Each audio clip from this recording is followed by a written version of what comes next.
আসসালামু আলাইকুম। আজকে আবার চলে এসেছি যে মহানন্দার ধারে, মহানন্দার চর। এটা হলো নদীর ওপার। তো আমাদের চাঁপাইনবাবগঞ্জে যারা তারা সবাই বুঝতে পারবেন, এটা দিয়ার অঞ্চলের দিক। এই বালুর বস্তা দিয়ে একবারে হেভি করে বাঁধা আছে এদিক, করে বাঁধে বাঁধে চলে গেছে একবারে ওই দিকে।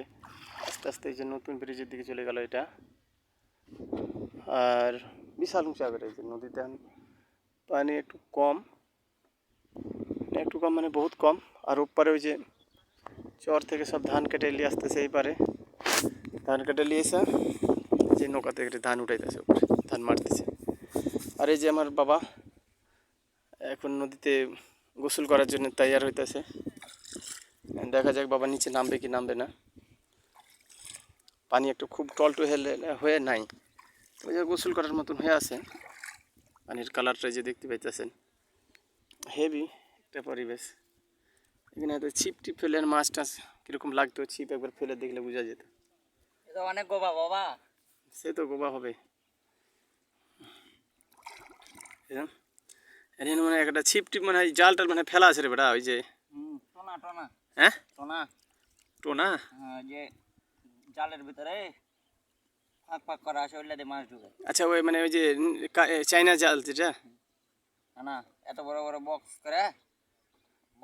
করে ই করা আছে জাল দিয়ে। ওই চাইনা দুয়ার যেটা কয় ওটা লাই। হুম, ওই চাইনা দুয়ারই তো শেষ করে দিল রে বাবা মাছ।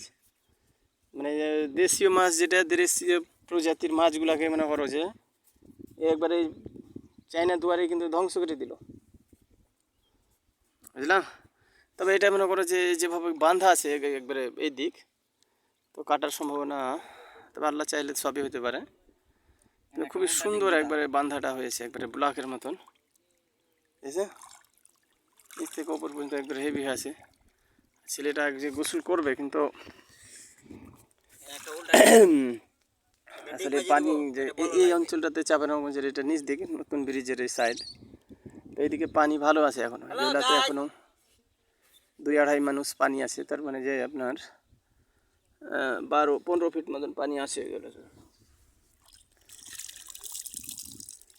এনে একটা ডিগ বাজি দেবো। হ্যাঁ, সেই ছেলেটা একটা ডিগবাজি মারবে। Heavy guys. হুম,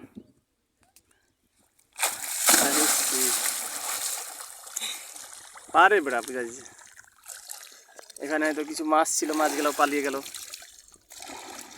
বড় মাছ হয়তো ছিল, মাছগুলো পালাইলো।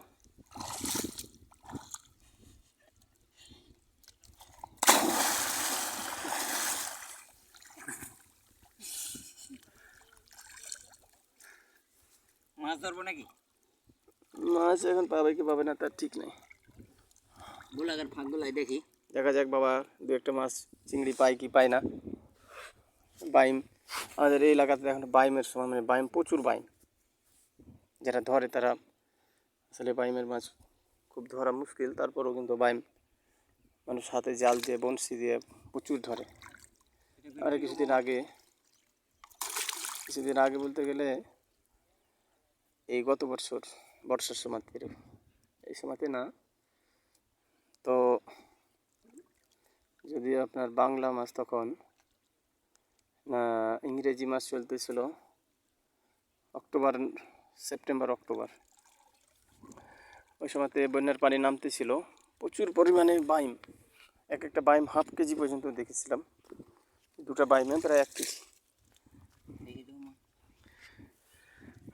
বাবা আজকে যদি তুমি একটা মাছ পাও, চিংড়ি হোক আর যাই হোক, তো মনে করো ইতিহাসে তোমার নাম লেখা হবে বাবা। দেখা যাক বাবা আজকে আমার এই কায়ুম বাবা আজকে মাছ ধরতে পারে কি পারে না। আসলে বাবার নদীতে মাছ ধরার অভ্যাস নেই, তারপরও একটা চেষ্টার উপরে আছে। নদীর পানি এখন মনে করো কোনো দিকে যাওয়া যায় নাই, মানে যে নদীর যে একটা স্রোত থাকে সব সময়, তো এই স্রোতটা এখন কিছুই নাই, যেহেতু পানি মেলা মেলা জায়গা শুকিয়ে আছে নদীর পানি একবারে,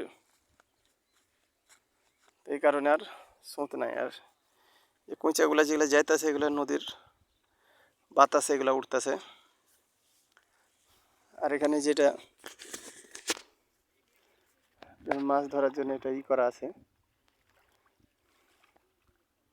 যেটাতে পরবর্তীতে এখানে চারিদিক জাল দিয়ে মাছ ধরবে। সেখানে বেশিরভাগই মাছ কালবাউস আর চিংড়ি, বড় চিংড়ি যেগুলা, ওগুলাই পাই। তাছাড়া অন্য মাছ খুব কম। যাই হোক, বাবা কোশিশ করতেছে, দেখা যাক। ঝেড়ে ঝেড়ে ফেলো বাবা উপরে। যদিও একটা চিংড়ি মাছ উঠে, সেটাই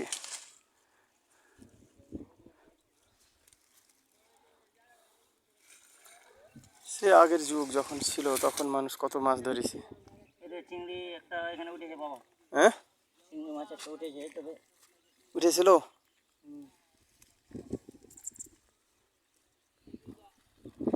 লাভ দা পারলে গেল। ও হ্যাঁ, এই যে দেখি দেখি দেখি দেখি, এই যে বাবা একটা ইতিহাস রচনা করলো। যাই হোক, নদীর চিংড়ি মাছ, এই যে দেখেন, ক্যামেরাতে ভালো হতে দেখা যাচ্ছে না, তবুও দেখাইতেছে। এই যে চিংড়ি মাছটা দেখেন, এটা নদীর চিংড়ি। আমার বাবা এটাকে খুব কষ্টে একটা চিংড়ি মাছ ধরেছে। যাই হোক, বাবার ফেল হয় নাই। যাই হোক, চিংড়ি মাছটা ছেড়ে দিন, হলে হয়তো মরে যাবে। তো সবাই দেখলেন যে আসলে নদীর চিংড়ি কীরকম। এই যে এটা দেখেন, হ্যাঁ, এই যে আর একটা, এটা একটু বড় আছে। এই যে দেখেন, এই যে নদীর চিংড়ি একটু কালো কালো, আর এই যে একবারে প্রচুর প্রচুর পরিমাণে ডিম ভর্তি আছে। এখন আসলে মাছের ডিমের সময়, এই কারণে এখন প্রচুর পরিমাণে ডিম মাছের। এই চিংড়ি মাছটা প্রচুর ডিম হয়ে আছে। এটা কি চিংড়ি? এটা দেশীয় চিংড়ি যেহেতু, আর দেশীয় চিংড়ির কারণে এগুলোতে প্রচুর ডিম দেয়। এই সময়টাতে আসলে ডিমের সময়, ছোট ছোট চিংড়ি, তারপরেও কিন্তু প্রচুর ডিম দিতেছে। যাই হোক, বাবা আমার মিস হয়নি। এই যে উপরে একটা, এই যে একটা, এই যে এখানে আরেকটা দেখলাম, এই যে এই যে এগুলো ফেলে দাও। দেখ বাবা, আমাদের এগুলোতে সবগুলোতে ডিম আছে। ডিম আছে, ছোট ছোট চিংড়ি, কিন্তু ডিম আছে। এ কাকা, চিংড়ি মাছ, এই যে চিংড়ি মাছ তোরে বাবা, এগুলা নিয়ে যা। ডিম আছে, পেট পেট ভর্তি ডিম।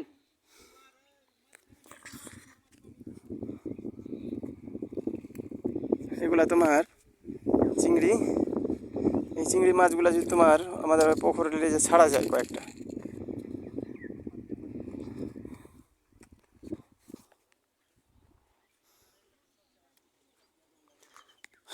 তো জায়গা আমার পাঁচটার গোসল করা হয়ে গেল। রোদ চলে এসছে, তো যাই হোক, রোদ থেকে উঠে যাব, উপরে চলে যাব। খুব একটা এক্সেলেন্ট জায়গা। এক্সেলেন্ট মানে সেই এক্সেলেন্ট। এই যে বাবার কি ডিগ বাজি দেখলেন? বাবার আসলে নদীতে গোসল করে অভ্যাস কম, তারপরও ডিগ মারতে পারতেছে। যে দেখে নেন, লাগে বালুর বস্তা দিয়ে খুব হেভি করে এগুলো বাঁধা আছে।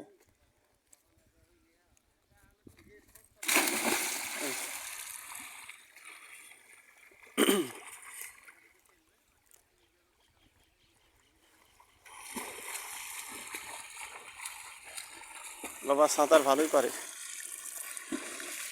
পানিটা একটু কালো হয়ে আছে, মানে আসলে পানি চলন পানি নয় তো এখন, এই জন্য পানিটা একটু হালকা কাল, তো টলটুলা আছে। তবে সবাই ভালো থাকবেন। ওকে।